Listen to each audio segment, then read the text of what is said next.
Asante Sana Warden. That means thank you. And here at Harambe, we also like to say Twende. Twende means let's go. Jumbo, everybody, my name is Faith. I am so excited to take you on this journey around my favorite place in the entire world, the Harambe Wildlife Reserve. We're going to have an absolute blast together, but before we get started, we do have a few rules. We need to make sure we keep our hands, arms, legs, feet, preferably all body parts, please, inside of the truck at all times. We're also going to stay seated. That means no standing up, so we can sit on a lap or in a chair.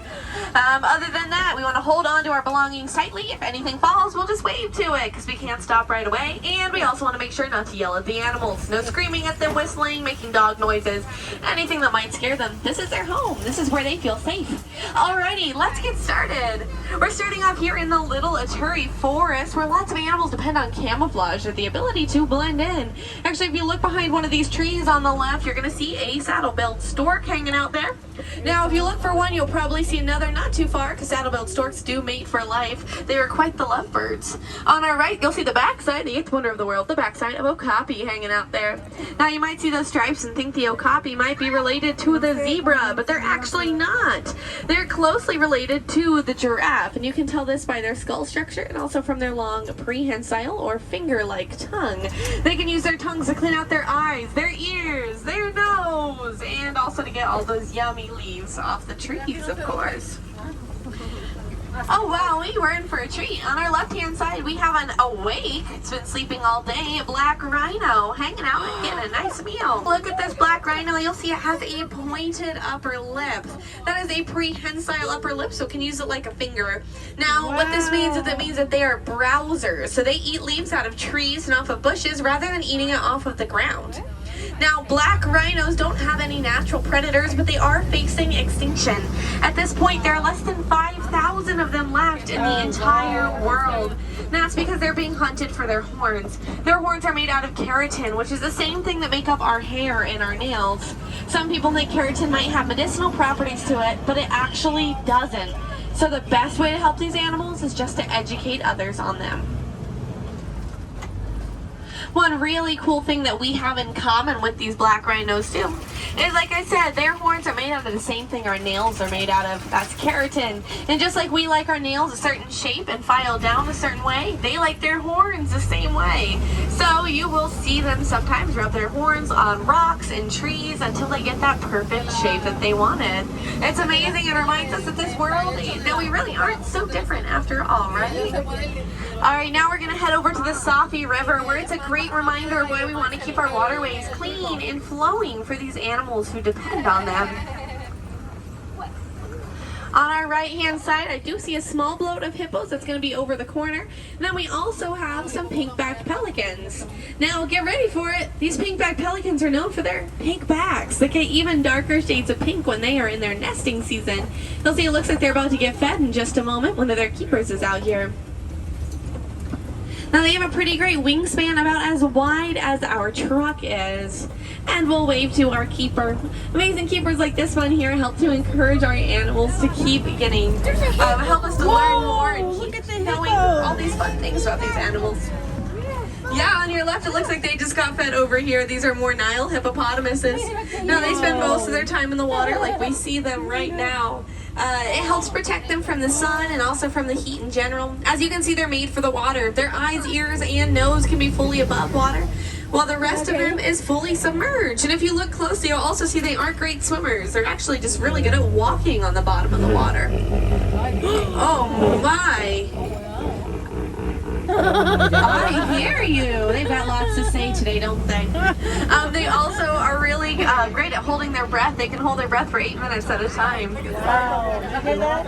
Now, although those hippos are really cute and they do look really cuddly, I should remind you they have 18-inch incisors and super strong jaws used just for self-defense. So you don't want to cross an angry hippo.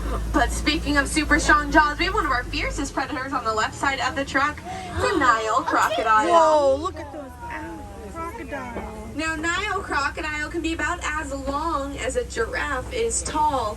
They have really, really strong jaws that they can use to crush their prey, but they also use their jaws for something really cute. They use their jaws to carry their babies around. Now, if you've ever held hands and walked with a toddler, you know how much they can drag you down, so I think it's a very smart idea to put your babies in your mouth. They put them in their mouth and they get them from one place to another safely and efficiently, but they've also even been known to use those super strong jaws to help their eggs hatch. So they'll put them in their mouth and rock them back and forth gently to encourage hatching. Isn't that sweet? Aww. Alright, we're going to keep moving forward. Now, as you can see, our tree coverage has opened up, so we're heading into a new environment. We're now in the savanna, and here on the savanna, animals depend a little bit less on camouflage and a whole lot more on agility and speed. And it all works together because that beautiful tree on our right, that tree is the baobab tree, also known as the tree of life. Now, it's called the tree of life because it holds a ton of water in its trunk. And here in the savanna, we do have some wet seasons, but they are followed by really, really long dry seasons. So animals depend on trees like that baobab tree we just saw to help ensure that they not only survive, but that they can also thrive in this environment. And it looks like we have animals already waiting for us down here. And they're getting fed too, so we came at the perfect time. Now on the right side of our truck, yeah, you see those are cows. Those are Ankole cattle is what they're called. They have those huge horns on their heads that have a honeycomb structure to them, which make them pretty lightweight. Both males and females will have those horns that you see there, and they can be up to 10 feet wide. Isn't that crazy? It also kind of works as an air conditioning system for them because they have blood vessels that run all up through their horns. It cools down their blood and sends it right back into their body. They are one of our domesticated animals here on the reserve. And on our left, we have some hyenas hanging out too. Yes, now these are hyenas. They get a pretty bad reputation. They're often seen as no good scavengers, but that's simply not true. They do hunt for a lot of their own food, but being able to scavenge is also very important. They clean up all the leftovers from other animals, and they help to make sure that we don't have too cluttered of an environment. Now they do have super cute noises that they communicate with. They're chirps and squeaks, and also of course laughing sounds. Sounds kind of like giggling. My favorite thing about the hyenas though is that they are quite the girl bosses. Even the lowest ranking female ranks higher than any of the male hyenas. Wow. Alright, we're going to keep on pushing forward. Now, like I said, it is a little bit later at night, so not sure which animals will be hanging out right now. This is my first time around the reserve in a little while. So we're all going to keep our eyes sharp together and look together. So if you look above your head, you'll see an animal spotting guide. That's a list of all the animals that we have on our reserve here. If you see one that I don't see, I want you just to point to it, and I will look in that direction and tell you everything I know about them, I promise. I can't keep my eyes off of you, so I promise I'll see you pointing. Alright, let's keep moving forward and see what other animals are waiting around the bend for us. Now we have a lot of tree stumps here, trees that have been pushed down. You'll see that all the animals work together to make their environment look nice. We have the grazers. Those are like the zebras that'll eat the grass. The browsers, like the giraffes, will eat out of the trees. And the elephants will knock down all of those trees so it doesn't become too overgrown. Because elephants are great at spreading seeds, they have a horrible digestive system, which means they can only digest about half of the food that they eat. So half of it goes out exactly as it came in, which means they spread seeds around a lot. Yes, now on our right here, these are wildebeest. A group of them is called a confusion. It's called a confusion because when they get spooked, they'll move in any direction with no rhyme or reason to it whatsoever. It's pretty confusing. They are great migratory animals. They migrate in groups of about 1.5 million for hundreds of thousands of miles every year during their great migration. Their migration is so great that you can even see it from space. There are really cool documentaries that I highly recommend checking out to learn more about that. Now it looks like just around the bend we do have a really big animal here. On our left, this is called the Patterson's eland. And you can't tell because of how far it keeps walking away from us, but they're huge. They can weigh up to 2,000 pounds, and they can even be 6 feet tall at their shoulders. It's insane. Now we'll get a really good view of these wildebeest here.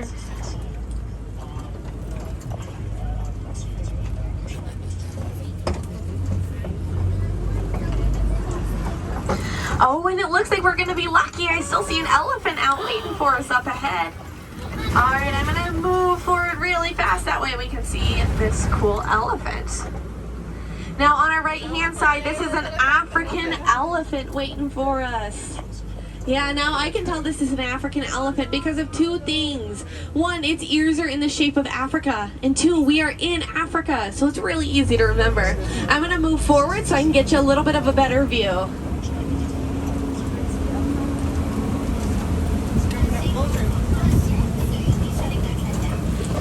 All right, oh wow. Look at this. Look at this, you get a really good view of those ears there. And you also might notice that this elephant is eating, but this elephant doesn't have fingers. Do you know what it's eating with? What is it?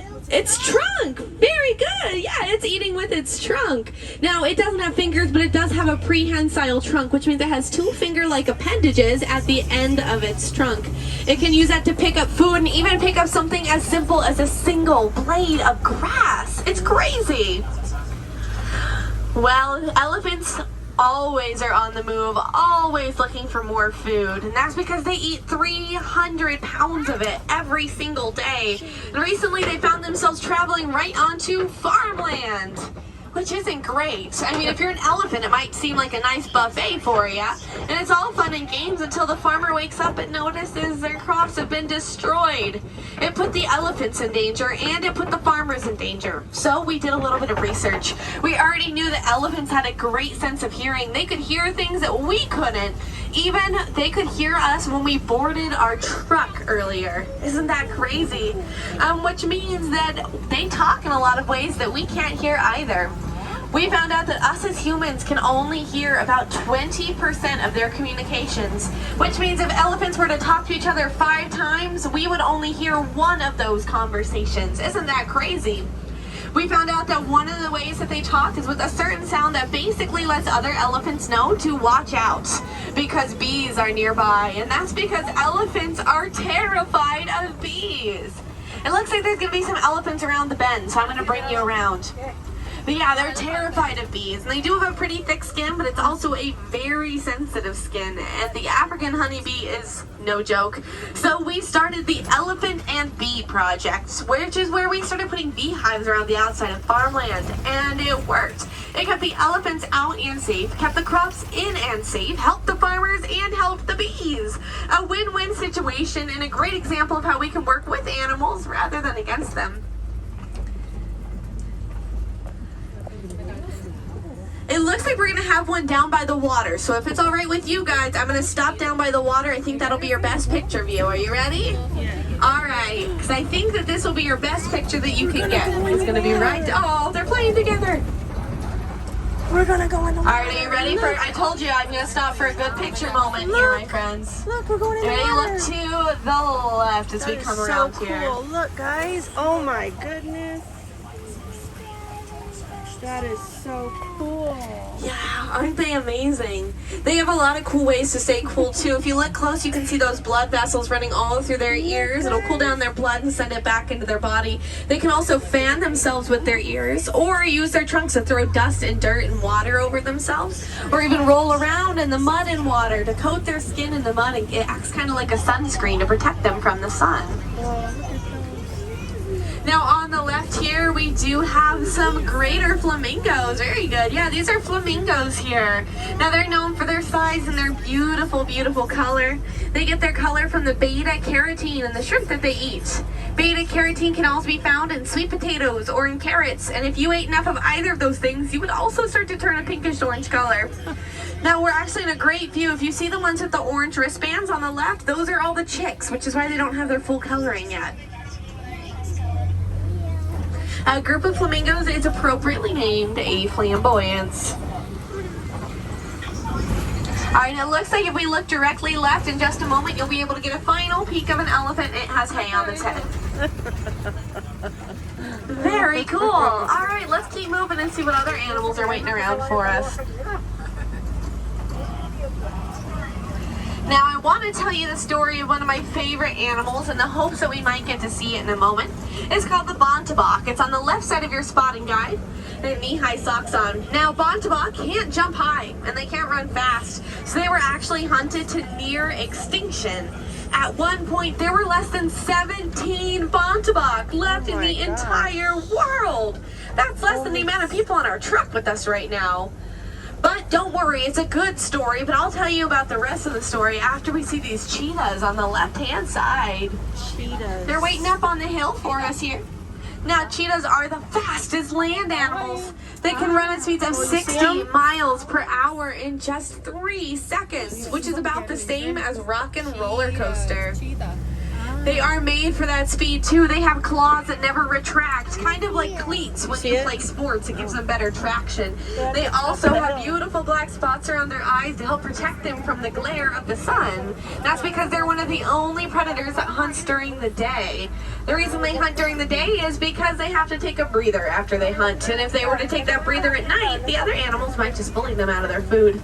So they hunt during the day. Alright, let's see. Oh my goodness, we do still have some lions out. So straight up ahead, this is a Kopi rock. It's a big collection of rock that animals will use to get a better vantage point of the area around them. See it? Oh. I'm going to move around the Kopi, so hopefully we can get a better view of them in just a second. But yeah, those bontebok. One day a sheep farmer woke up and noticed those last 17 of them had wandered onto his sheep farm. He knew they were endangered, so he simply shut the gate. And like I said, they aren't able to jump, so they were forced to repopulate. And now bonteboks, like the one on our right side of our truck, are at healthy levels in the wild. It's hanging out right back behind these rocks. How cool. All right, now let's go see those lions. Oh, they're running. All right, let's see if they'll come close to us. I saw you ladies. There we go. There it is. See it? It's at the top. Let's see if she'll come a little bit closer. I don't think we have any trucks. She's coming. Oh, there we go. See her? Now this is a lioness. This one's a female. The male lions, they have manes. So they have lots of long fur around their heads. Now they sleep most of the day and then they come out at night to hunt. The females, like this one here, will go out and hunt while the males stay back with the Kopi and with the cubs.